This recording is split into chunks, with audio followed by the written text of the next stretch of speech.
Supreme court of the United states द्वारा tariff रद्द करने के फैसले के कुछ ही घंटों बाद डोनाल्ड ट्रंप ने दुनिया भर पर 10% ग्लोबल टैरिफ लगाने का ऐलान कर दिया।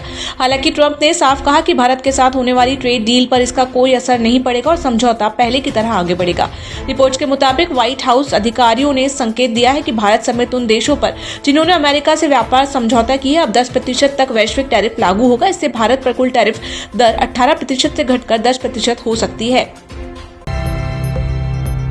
डिजिटल पेमेंट प्लेटफॉर्म फोन पे ने अपने यूजर्स के लिए नया बायोमेट्रिक ऑथेंटिकेशन फीचर लॉन्च किया है। अब यूपीआई ट्रांजैक्शन के लिए बार-बार 4 या 6 अंकों का पिन डालने की जरूरत नहीं होगी। यूजर्स फिंगरप्रिंट या फेस आईडी के जरिए सीधे भुगतान कर सकेंगे। फिलहाल ये सुविधा एंड्रॉइड यूजर्स के लिए उपलब्ध है और जल्दी iOS यूजर्स के लिए भी रोल आउट की जाएगी। AI समिट में प्रधानमंत्री नरेंद्र मोदी ने डिजिटल कंटेंट की विश्वसनीयता पर जोर देते हुए कहा कि जैसे खाने के पैकेट पर न्यूट्रिशनल लेबल होता है वैसे डिजिटल कंटेंट पर ऑथेंटिसिटी लेबल होना चाहिए। उनका कहना था कि AI के बढ़ते प्रभाव के दौर में पारदर्शिता और भरोसेमंद जानकारी बेहद जरूरी है।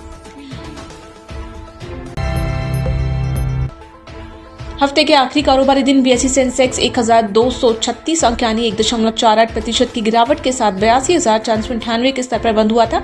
बाजार में भारी बिकवाली का असर देखा गया। वहीं दूसरी ओर निवेशकों ने सुरक्षित निवेश की ओर रुख, जिससे सोना करीब 3,000 रुपए और चांदी लगभग 8,000 रुपए तक महंगी हो गई।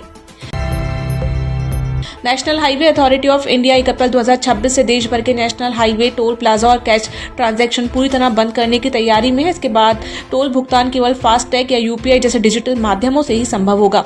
वर्तमान में देश के 1150 से अधिक टोल प्लाजा पर इलेक्ट्रॉनिक टोल कनेक्शन सिस्टम लागू है। NHAI का उद्देश्य टोल सिस्टम को अधिक पारदर्शी, तेज और प्रभावी बनाना है।